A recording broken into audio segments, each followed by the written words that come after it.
ايضا الاخوة اللي اتصلوا وقالوا وين مصادر هذه الخط الكلمات والرسائل في حق اسمه نوح ابن تيمية. انا اجيب لكم حس المصادر، انا ذكرت في لحظة المصادر، اجيب تلك المصادر وازيد عليكم ان شاء الله. يقول الذهبي، قلنا في رسالة الذهبي موجودة في تكملة السيف الصغير للكوثري، يقول يا في صفحة 190: يا خيبة من اتبعك لابن تيمية، فإنه معرض للزندقة والانحلال، لا سيما إذا كان قليل العلم والدين باطنيا شهوانيا، إلى آخر نص ذكرناه قبل ذلك.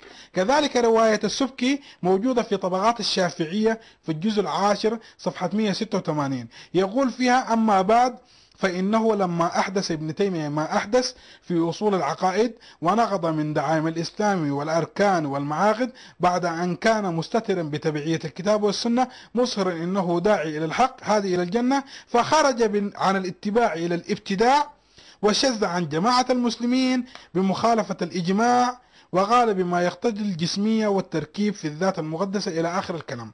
الرواية الأخرى حقت ابن حجر العسقلاني التي يقول فيها: ابن تيمية عبد خذله الله وأضله وأعماه وأصمه وأذله، بذلك صرح الأئمة، إلى آخر الكلام. هذه موجودة في الفتاوى الحديثية صفحة 86، كذلك موجودة أيضا في الملل والنحل للشهرستاني في الجزء الرابع صفحة 24. وهناك أيضا روايات أخرى وكلمات أخرى وتقييمات أخرى لابن تيمية أنقل منها.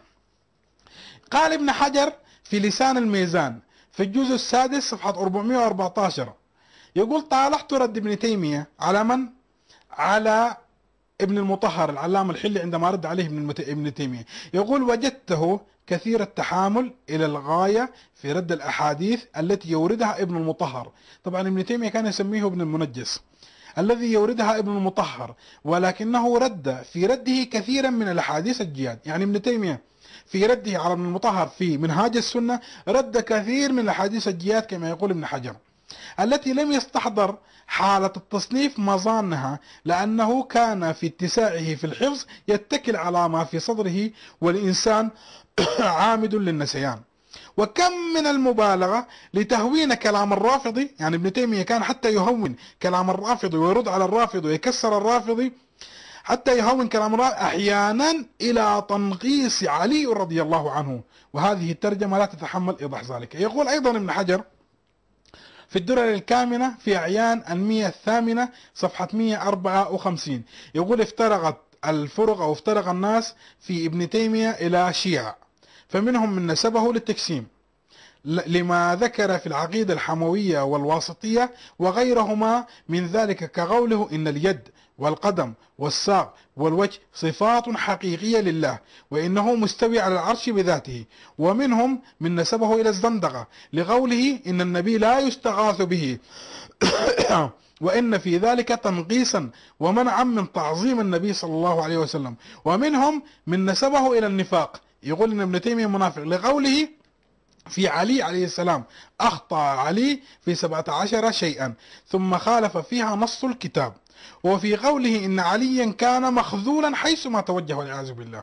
ابن تيمية يقول علي كان مخذولا حيثما توجه، وإنه حاول الخلافة مرارا فلم ينلها، وإنما قاتل للرئاسة لا للديانة، يعني علي قاتل للرئاسة لا للديانة. ولقوله إن عليا كان يحب الرئاسة، ولقوله أسلم أبو بكر شيخا يدري ما يقول، وعلي أسلم صبيا والصبي لا يصح إسلامه، وإلى غير ذلك، فإنه شنع في ذم علي عليه السلام فألزموه بالنفاق لقول النبي: يا علي لا يبغضك إلا منافق. هذا نص آخر في موضوع ابن تيمية. وحتى تتأكد يا إخواننا بأن ابن تيمية عنده حالة من النصب، أنا الآن أورد لكم إن شاء الله بمجموعة من كلمات ابن تيمية. قبل أن نورد هذه المجموعة في اتصال من أبو أحمد الكويت. تفضل أخ أبو أحمد. السلام عليكم شيخنا. عليكم السلام. أكلمك مرة ثانية بس بخصوص تعقيب على الأخ أبو محمد اللي اتصل من السعودية. أنا أعتقد أن نقطة الخلاف بيننا وبين الوهابية أنهم لا يجيزون التوسل بالميت، يعني هم ما عندهم مشكلة التوسل بالحي، ولكن الميت في عندهم مشكلة. وأنا على افتراض أن لو فرضنا أن هذا كلام صحيح تحت خطين هذا، لو فرضنا طيب ما من قال لك الأئمة ميتين يا أخي؟ الآية صريحة: ولا تحسبن الذين قتلوا في سبيل الله أمواتا بل أحياء عند ربهم يرزقون. والسنة والشيعة متفقون أن جميع الأئمة يا أما مقتول أو مسموم. فهم. ثانيا، إذا ريال يقول أنه والله لا يجوز التوسل بالميت والميت هذا جماد وما يجوز، ما حبة البنادول التي تتخذها وسيلة بين قوسين للشفاء جماد، فأنت تطلب الشفاء من البنادول الجماد، وما يحق لك تطلب الشفاعة والسلام عليكم ورحمة الله. أحسنت كثيرا أبو أحمد على هذه المداخلة، مشكور جزاك الله ألف خير. نماذج يا أخواننا من مظاهر نفاق ابن تيمية وبغضه لعلي بن أبي طالب، هذه كلها موجودة في كتاب منهاج السنة. أول شيء رأي ابن تيمية في علي عليه السلام في علم علي وفقه علي، يقول لعلي فتاوي كثيرة تخالف النصوص.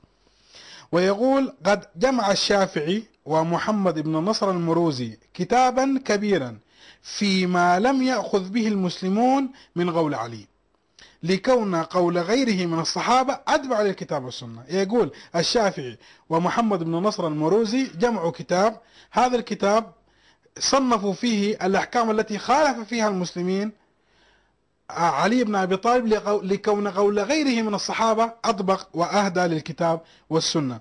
وهذا كلام طبعا يا أخوانا غير صحيح، لأن هذا الكتاب الذي ألفه محمد بن نصر المروزي هو كتاب فيما خالف فيها أبو حنيفة فتاوي علي بن أبي طالب.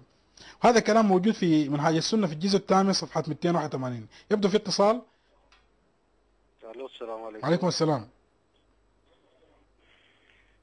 شيخنا ما أدري يعني أنا أعرف أن اللعن عقيدة عندكم، ما أدري حتى الكذب عقيدة بعد.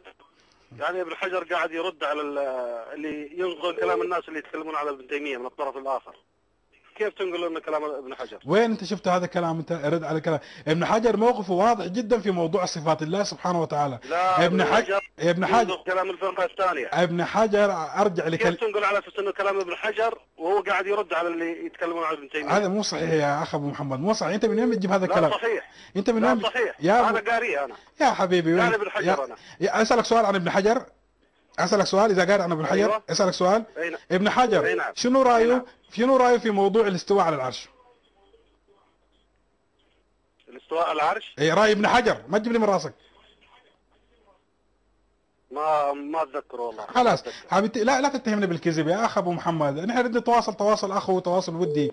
لا تتهمني بالكذب. كلام الطرف الاخر مو صحيح، مو صحيح ابدا. ابن حجر كذا انه خلاص ابن حجر قسم الناس، قال بعض الناس يعتقدوا فيه كذا، بعض الناس يعتقدوا فيه كذا، وبعض الناس يعتقدوا فيه كذا. وهذا خلاص هذا انا اتحداك تجيب واحد اتحداك تجيب يا اسمعني خلاص مع السلامه. في امان الله ابو محمد، في امان الله.